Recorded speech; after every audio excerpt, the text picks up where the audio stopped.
بینظیر شاہ صاحبہ کیا رائے ہے آپ کی؟ دیکھیں، اگر ہم میڈیشن کرا سکتے ہیں تو بالکل ہمیں آفر کرنی چاہیے، لیکن علینا میرے خیال سے ہمارا وہ لیوریج نہیں ہے جو بہت سے دوسرے ممالک کا ہے۔ ہمارے وہ ٹریڈ ٹائز نہیں ہے ایران کے ساتھ، ہماری کوئی انویسٹمنٹ نہیں ہے ایران میں۔ ہمارا ایک بڑا سیریس ایشو ہے جو ابھی تک پھنسا ہوا ہے، آئی ڈونٹ نو آگے جا کے کیا ہوتا ہے، وہ ہمارا گیس پائپ لائن کا ہے۔ تو ابھی یہ جو امریکہ کی مارکو روبیو صاحب کی جو بات ہوئی ہے وزیر اعظم سے، میرے خیال سے اس کے پیچھے ایک وجہ یہ بھی ہو سکتی ہے، جیسے ڈونلڈ ٹرمپ نے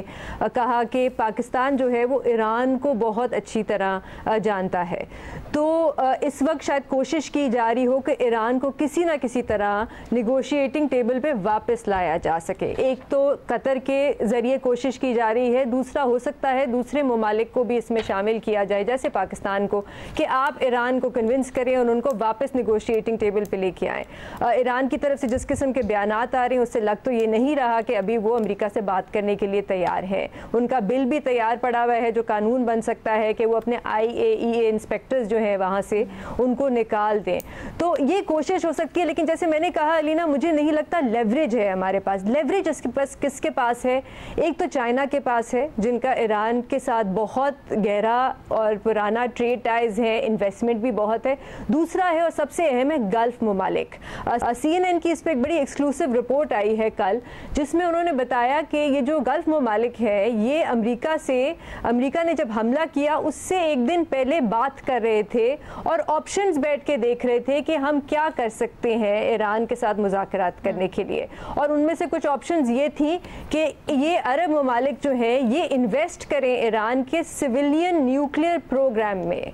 اور امریکہ یہ کہہ رہا تھا کہ ہم ڈائریکٹلی انویسٹ نہیں کر سکتے لیکن ان عرب ممالک کے ذریعے، اب ظاہر سی بات ہے ان کے پاس پیسہ ہے تو یہ انویسٹ کر سکتے ہیں اور ایک سویلین نیوکلیئر پروگرام ہم ایران کو دے سکتے ہیں۔ دوسری آپشن یہ تھی کہ جو ان کے فورڈو میں جو نیوکلیئر سائٹ ہے جس پہ بمباری کی ہے امریکہ نے، اس کو بھی ایک ری بلڈ کیا جائے اور وہاں پہ بھی ایک سویلین پروگرام بنایا جائے۔ اور تیسری آپشن یہ ایکسپلور کی جا رہی تھی کہ ایران پہ جو سینکشنز ہیں وہ ختم کی جائیں اور جو ایران کے جو بینک اکاؤنٹس ہیں دوسرے ممالک میں جو اس وقت فریز ہوئے ہوئے ہیں اس تک ان کو ایکسس دی جائے۔ اب ان چیزوں میں میرا نہیں خیال ہے کہ پاکستان کے پاس وہ لیوریج ہے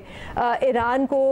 واپس نیگوشیٹنگ ٹیبل پہ لانے کا جو گلف ممالک اس وقت لیوریج اور انسینٹیو دے سکتے ہیں، کیونکہ اس وقت میرے خیال سے ایران کو سب سے زیادہ ضرورت ہے وہ ری بلڈنگ کی ہے۔ وہاں پہ کافی نقصان ہوا ہے، بہت سی انسانی جانیں گئی ہیں، بہت سا ان کا انفراسٹرکچر تباہ ہوا ہے، تو اس کے لیے ان کو گلف ممالک کی طرف، خاص طور پہ قطر، سعودی عربیہ، ان ممالک UAE کی طرف شاید وہ زیادہ دیکھیں بجائے اس کے کہ وہ پاکستان کی طرف دیکھیں۔ اچھا، اعزاز ابھی کہہ رہے تھے کہ ان کو لگتا ہے اور بالکل